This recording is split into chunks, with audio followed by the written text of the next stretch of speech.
kerajaan memutuskan untuk melaksanakan Perintah Kawalan Pergerakan. Perintah Kawalan Pergerakan ini meliputi pertamanya ialah larangan menyeluruh pergerakan dan perhimpunan ramai di seluruh negara, termasuklah aktiviti keagamaan, sukan, sosial dan juga budaya. Dan untuk menguatkuasakan larangan ini, semua rumah ibadat dan premis perniagaan hendaklah ditutup. Assalamualaikum dan salam sejahtera. Saya mewakili daripada kumpulan 2. Kami akan melakukan beberapa tumbuh ramah daripada pelbagai kaum dan etnik utama seperti Melayu, Cina, India dan kaum Bumi-Putera Sabah Sarawak mengenai kejadian COVID-19 yang berlaku baru-baru ini yang menimpa negara kita. Antara perkara yang akan tanya adalah seperti apakah kesan COVID-19 dari segi kehidupan seharian, bagaimana cara mereka merayakan perayaan dan apakah pendapat mereka mengenai COVID-19 secara umumnya. Tugasan ini dilakukan adalah untuk memenuhi kriteria tugasan video hubungan etnik yang diberikan kepada kami. Kami memilih untuk menemui mereka kerana kami telah diberikan tajuk keagamaan dan kebudayaan untuk tugasan ini.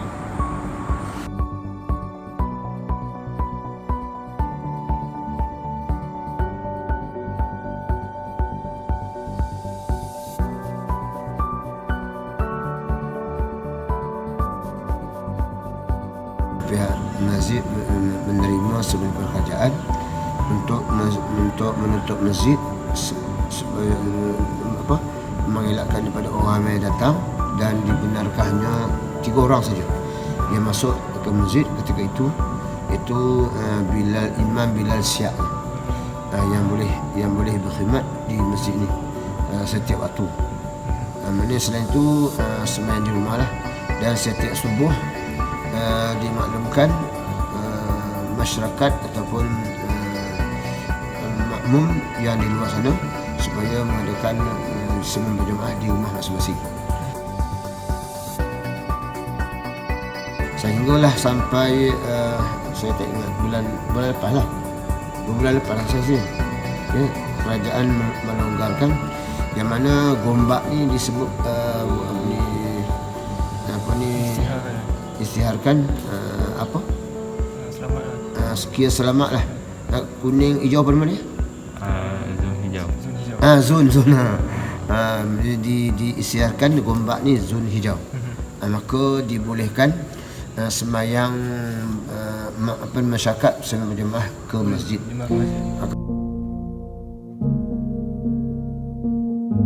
Mengikut SOP seperti yang dia ada ni, mengikut SOP. Selama ni boleh muat 2,000 orang. Sekarang ni dalam 600 atau 500 orang yang boleh diisikan dalam masjid ni. Mengikut SOP, dan tidak boleh kanak-kanak dan juga warga asing. Pihak masjid minta kerjasama rela untuk menjaga, tapi setiap hari Jumaat lah, minta rela supaya jaga di depan pagar sana, dan meminta setiap jemaah IC masing-masing, sama ada dia orang luar ke ataupun orang tempatan ataupun warga asing. Jadi kalau warga asing ataupun yang tidak mahu membawa sejadah ataupun tidak memas, tidak dibenarkan masuk. Itu tindakan daripada pihak masjid lah kepada masyarakat di sini.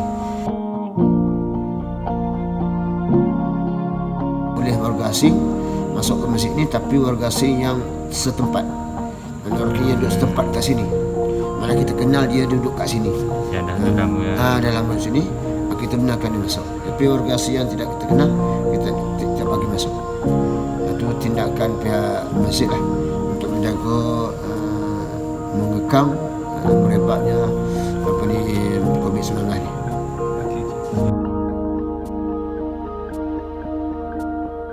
Kalau dari segi perayaan tadi tu, memang sembahyang raya pun tidak diadakan.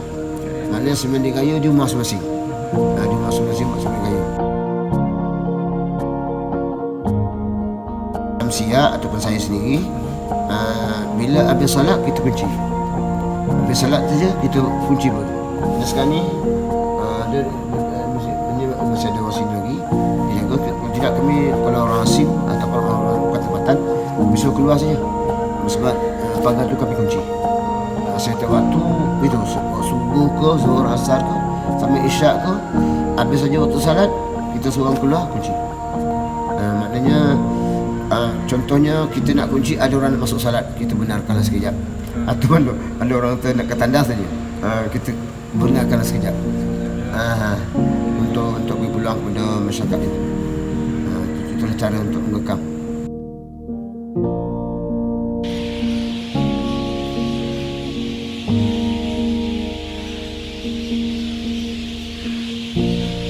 Saya boleh kenalkan nama Encik dan pekerjaan Encik pun. Chang. Nama Encik Nama saya Chang. Ya. Encik Chang. Encik Chang, kaitan isu semasa sekarang COVID-19. Apa pendapat Encik berkenaan virus COVID-19 pada kehidupan seharian Encik? Pendapat Encik. Apa Encik rasa efek COVID-19 kepada diri Encik dalam menjalani kehidupan seharian? Paling penting ialah ekonomi lah, memang teruk. Ekonomi teruk. Memang teruk. Ya, mengganggu Bisnes pun semua pun kurang sangat. Ya, orang pun tak berani keluar ke, semua pun kena jaga diri. jarakan sosial. Ya memang. Ya, satu lagi soalan, macam mana Encik sambut perayaan contoh Chinese New Year ataupun baru-baru ni kita ada menyambut Mooncake Festival untuk Chinese. Macam mana Encik menyambut perayaan-perayaan tersebut dalam pada masa yang sama kita tengah menghadap virus COVID-19? Pun tak ada sambut lah. Encik ada macam Tak ada sambut sebab pun takut juga sebab kan semua virus dengan kalau macam tu pun macam budak pun kira jalan habis lah. So pun tak ada sambut apa-apa lah. Encik menjaga demi untuk menjaga keselamatan diri. Ya memang. Encik tak sambung apa-apa. Ya, tak ada sambut. Baru tahun ni rasa kelainan je. Memang lain sikit lah. Penting ialah boleh hilangkan itu virus dulu, kemudian baru okey lah. Betul. Maksudnya Encik, ya virus ni hilang dulu, dan baru boleh fikir nak sambut. Ya, itu kira lah kemudian. Jadi pada Encik, harapan Encik pada virus ni macam kira cepat hilang. Memang. Semoga cepat hilang. Mesti semoga cepat hilang, atau cepat-cepat ada apa ubat ke. Sebab kalau kata lah hilang, saya rasa tak mungkin lah. Tak mungkin hilang. Tak mungkin lah. Walaupun Malaysia sudah tak ada lah. Bila open public, luar negara punya masuk sama juga. Itu jadi tanggungjawab kita lah. Itu kira tanggungjawab sendiri lah. Janji kami ada jaga kami sendiri, itu kesihatan ke, SOP ke, okey lah, itu yang penting lah. Lepas tu kalau cakap hilang memang saya rasa banyak susah lah, betul. Memang sangat susah pada masa sekarang lah. Sebab negara Malaysia saja, walaupun kami ada mematuhi tentang, tapi sampai tidak buka, luar negara lainnya masuk, sama juga akan masuk bawa datang juga. Kalau tak buka, mungkin ekonomi lagi teruk juga. Lebih baik semoga ialah itu obat ada. Yalah. Dia mengganggu juga perniagaan Encik. Ya betul. Ya, itu saja saya rasa. Terima kasih Encik Syah. Okey.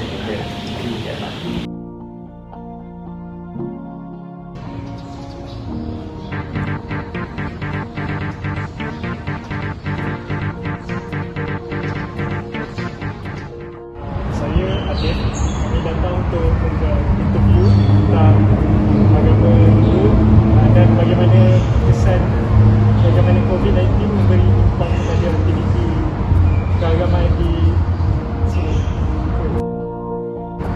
Nama saya Vijay. Saya adalah salah satu ahli jawatan kuasa di kuil ini. Sejak COVID di negara kita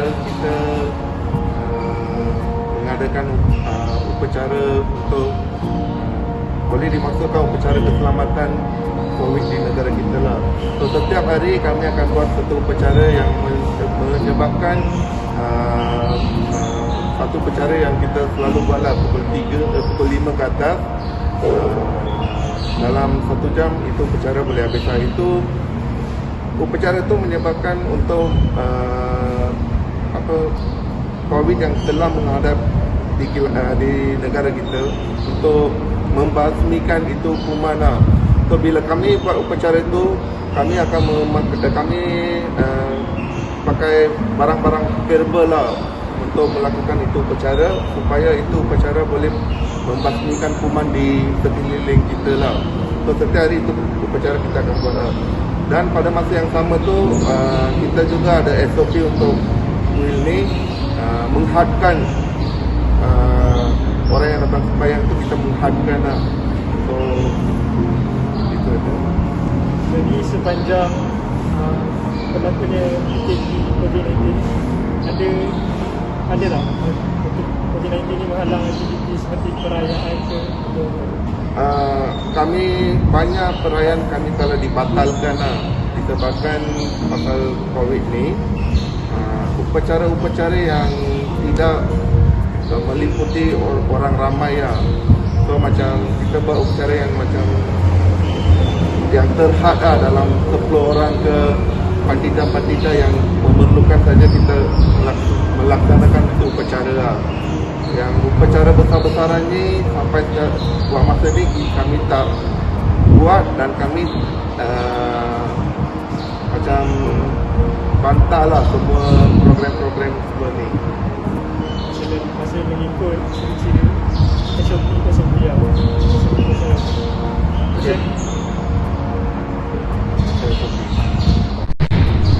Aku macam mana cara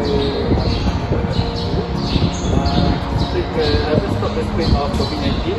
Kalau macam agama-agama dia mesti ada cara-cara dia kan. Agama Hindu macam mana? Dari segi agama Hindu, kami ada cara-cara untuk mengatasi, boleh juga dikatakan boleh membasmikan kuman. Kita ada beberapa cara lah. Yang pertama, dekat rumah, depan pintu kita biasa ikat daun semambu. Daun semambu tu adalah daun yang herbal lah untuk bagi orang India. Dan juga sebelum masuk rumah, kami akan basuh kaki menggunakan air kunyit. So kunyit itu adalah satu sejenis serbuk ataupun tumbuhan yang boleh membasmikan kuman. So COVID ni adalah satu sejenis kuman yang bahaya lah. So benda-benda ini boleh menghalang ataupun boleh membasmikan kuman tu supaya tak mendekati dengan kita lah. Dan juga setiap masa yang kita keluar, walaupun dekat rumah atau dekat luar, jangan berkumpul-kumpul banyak. Dan juga kita kena pakai mask untuk pergi ke mana-mana. Lepas tu selepas kita keluar nak masuk ke rumah, dia mandi dulu.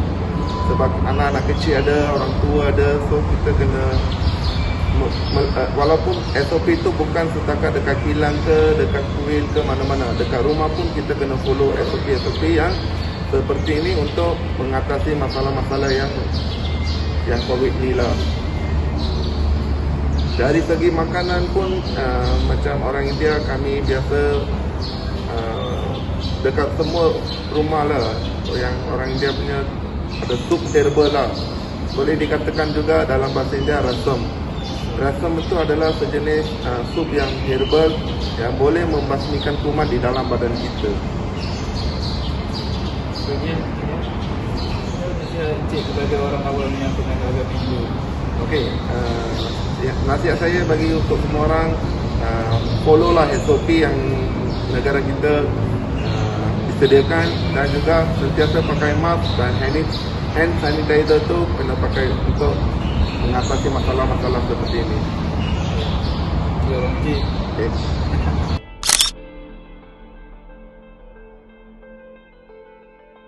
Kami daripada kumpulan 2, saya akan meramah pelajar BMI daripada Borneo mengenai kejadian COVID yang menimpa masyarakat baru-baru ini. Okay. Bersama saya hari ini Tommy. Okay, Tommy, boleh perkenalkan diri, nama, asal yang mana dan keturunan. Okay, firstly nama saya Tommy Roni, asal Sabah, and bangsa saya Dusu. Okay.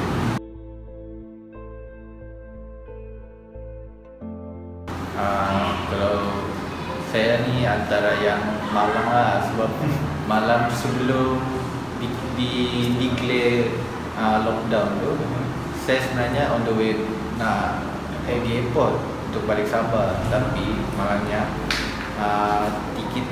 flight saya cancel, so terpaksa patah balik ke BMI. So terpaksa saya ikut stay, yang ikut pelajar-pelajar yang tak balik rumah masing-masing. So kami ni dikira PKP dekat BMI selama sampai bulan Mei. Bulan Mei tu ada kelonggaran sikit untuk kami keluar.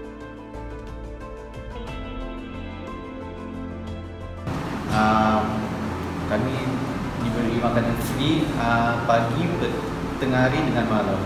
And dia kalau nak keluar pun mesti ikut van KL.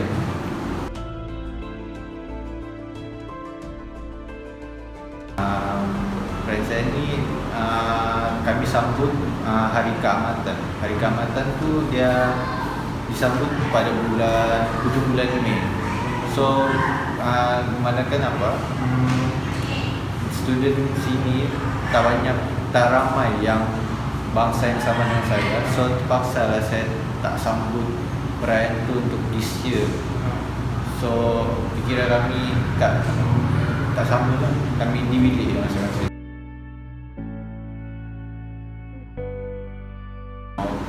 Kalau ikut PKP ni, so Unicare ni macam diorang tak boleh buat sambutan secara ramai-ramai. So kalau diorang nak buat sambutan juga, still ragu-ragu lah diorang fikir, sebab yang melibatkan ramai orang kan. And then so dikira macam kami tak, this year kami tak sambut lah. Dia sama juga dengan perayaan lain juga. Perayaan lain pun tak berapa sambut perayaan diorang cuma macam sambut masing-masing lah. Okay.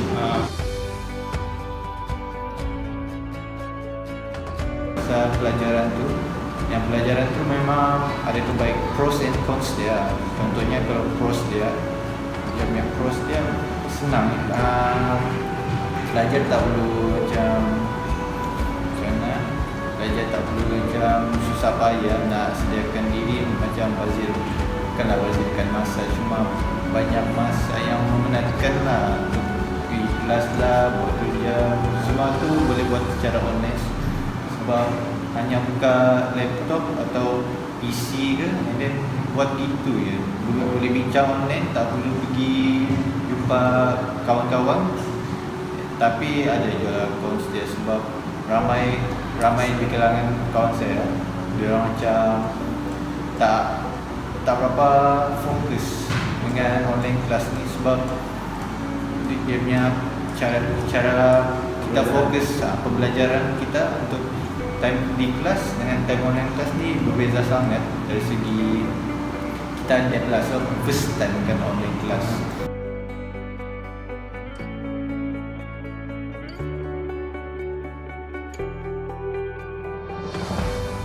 Daripada temu ramah yang dilakukan, ini dapat disebutkan bahawa COVID-19 memberi impak yang sangat besar kepada masyarakat di negara kita dalam aspek keagamaan dan kebudayaan. Ini dapat dilihat apabila segala perayaan dan aktiviti kebudayaan terpaksa dihadkan kerana bagi mengelakkan kejadian COVID ini semakin menular di negara kita.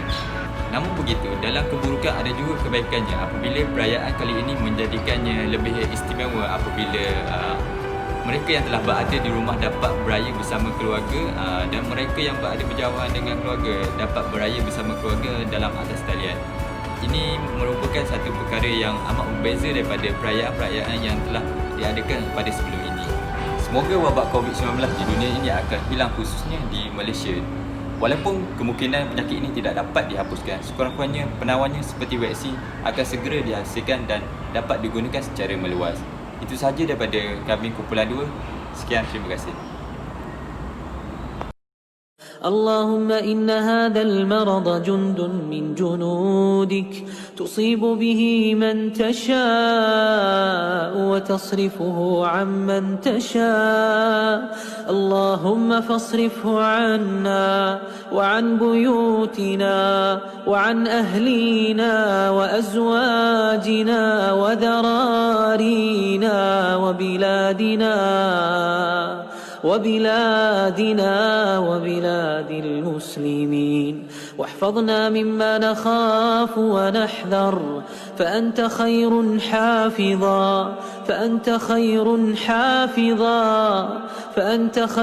حافظا وأنت أرحم الراحمين.